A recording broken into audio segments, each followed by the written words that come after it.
Bonjour, je m'appelle Marie Tapé, or je parle très bien l'anglais. So I will speak to you in English so that you might better understand. I immigrated to this country from France, and that is why I am better known as French Mary. I'm a vivandier in the Union Army in this great Civil War. A vivandier is a French term meaning canteen girl, and vivandiers have always been associated with the French armies. The Crimean War broke out in 1853, and in 1854 France joined in. And it was right around this time that the United States sent some military personnel to observe the French war tactics, and that is when they noticed the vivandiers. And they brought this idea home right before the War of the Great Rebellion. There are only a handful of us, and there are vivandiers in both the North and the South. I am a vivandier for the Union. There are also young ladies who are referred to as daughters of the regiment, and sometimes they mix them up with me. They are not like me, however. These young ladies are there, usually they're daughters of the commander or some other officer, and as soon as there is a hint of battle, they are sent home so that they never see battle, they never see fighting, and they're never in harm's way. And that is not me. Vivandier is a French soldier, is a soldier, and I fight alongside the men as well as administer to their needs. My duties when I'm not in battle are I am a sutler foremost, and I sell things to the soldiers that they would like, but they cannot get because the Army only provides for our basic needs. So I sell things such as hams, different foods that they would like, ink, pen, paper, tobacco, whiskey, and it's not uncommon for whiskey to sell for $5 a pint.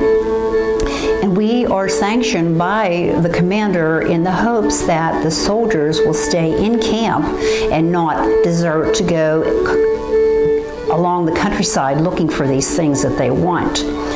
Also, when not in battle, I am a laundress, I am a cook, I read letters and write letters, for many of the soldiers do not read or write, and sometimes I'm doing hospital duty when needed. I am also considered a morale booster because you have to remember during this war, these young men, they're lonely, they're homesick, they're frightened, and I think I am a substitute mother, sister, sweetheart, and I lend an air of normalcy in a very unnatural and terrible situation.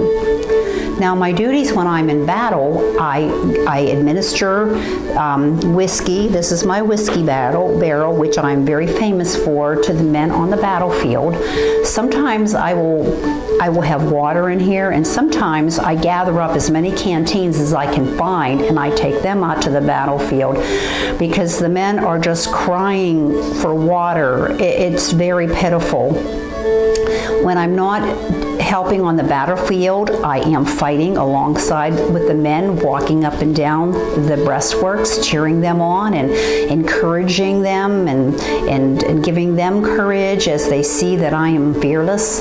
And then what I also do is I help set up the hospital tents after the battle or during the battle, and I help take care of my wounded comrades. Often I will stay a few weeks later and rejoin my unit at a later time. I will go quickly over my uniform right now. My uniform is not standard. I have adapted it to my regiment, and I have the red trousers, and I have a skirt over my trousers, and I have a cummerbund. I wear my 44 Remington always for protection and for fighting. I have the shell jacket with the trombone design on it. I have medals here.